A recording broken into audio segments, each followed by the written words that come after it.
siifan godhaa jirtu yeroo baay'ee kana caala waa baay'ee godhaa turte siifan waa Oromoof jechuudha. Har'a dammoo kana magabachiisu alaabaa abaa'oo lafaa kaastee nurraa fuutee diina nu gubdee maas dhagahame. Ani gammachuun hangaar dhagahame beeku maaliif uummanni keenyaadha dirree ka dhufe nama muraasa qeerroo muraasa dhufnee sababa siifan mooyattee uummata washaa mooyannee cabsinee hamilee as keessaa baafnee sababni isaas alaabaa nu jaalannu alaabaa nu itti dhumne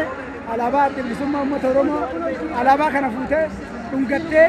jennaa aaranii isaan gubatanii as keessaa bayanii baay'ee tokko nu gammachiisee baay'ee gammadeen. Anna mijattii kana jabeessuu qabna hamilee ta'uu qabna yeroo baay'ee alaabaa Oromoo akkana yeroo lafaa fuutu yeroo hedduu argaa waa Oromoolee hedduu waa guddaa daladdi kanaafuu hamilee ta'uu fi qabna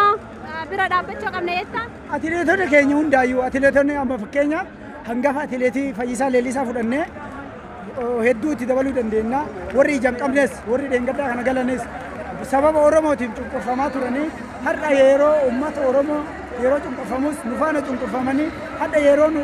gara ifaatti deemus nu faana ifaatti deemaa jira waan ta'eef atileetota teenya hundaayyuu sirriitti deeggaruu qabnaa keessattuu siifan guddaa galatoomii lammummaa biyya biraa argattee osoo jirtuyyuu alaabaa keenya fuutee dhungattee deemuu isiitiif hedduu galatoom jenna. Anna siifaniif qeerroon duhaa jirtu kun hamilee uummata ijoollee kana sii kennaa ture.